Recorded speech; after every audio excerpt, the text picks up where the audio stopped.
But at the end of the day, people have to deal with people. And as long as you put your best foot forward and do the best you can and look at the guy straight in the eye and say, I did the best I can, you'll do pretty well. This tractor here behind me, this is probably the second tractor we ever bought when we came to New Zealand we bought this in 1970. We come here in '69 out of Ireland. We bought the farm here in 1970. And we bought this tractor here from Mabel Motors, from Laurie. The salesman was a guy called Britt Brewer. He sold it to Dad, and to this day, she's never had the sprayer off the back. She's been our spray tractor for umpteen years, nearly 50 years. She's still spraying today when we want to use a sprayer. She's in pretty good order. Dad passed away 8 years ago.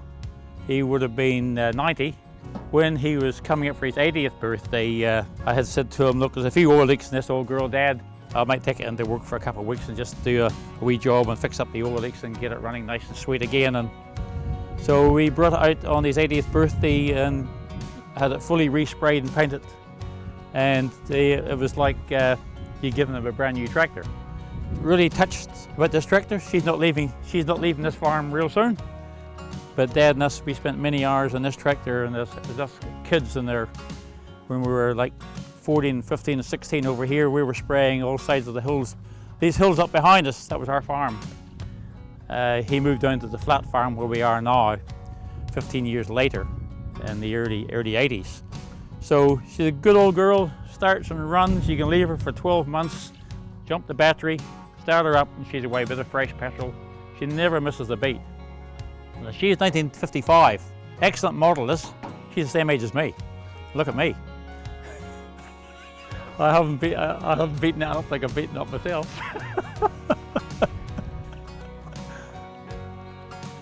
So this one here, this is the only one in the fleet that I have never done up. I bought this here from a trade me style that was in New Plymouth, and the guy had been a panel beater. He'd done an amazing job on the panel works, and it's just as straight as a die. He'd painted it just like this here. It was two-pot. So I've probably had this thing here for about 20 years. It runs sweet. It's done nothing since I've had it. It's just sticks in the shed.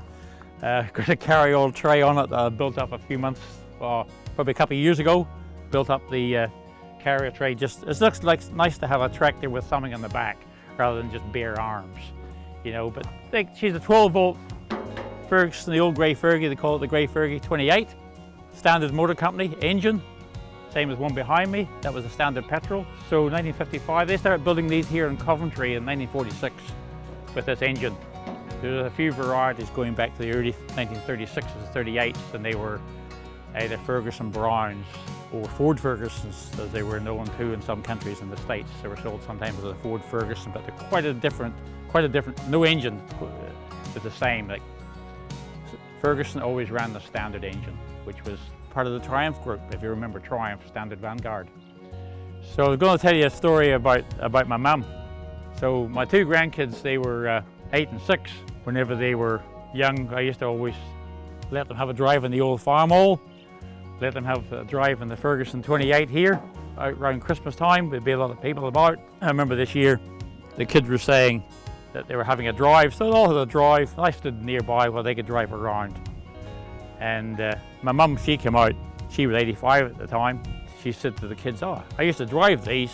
And of course, an 8-year-old and a 6-year-old say, oh yeah, Grandma, yeah, right, okay. She says, get off that tractor and I'll show you. So you talk about throwing your leg over something. Well, this is what Ma did at 85.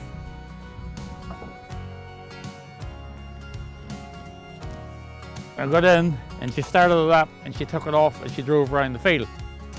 And the two grandkids were just like, really? But they were really inspired that she actually did do what she said she'd do. So that's what you call, not what you think of, but this is how you chuck a leg over.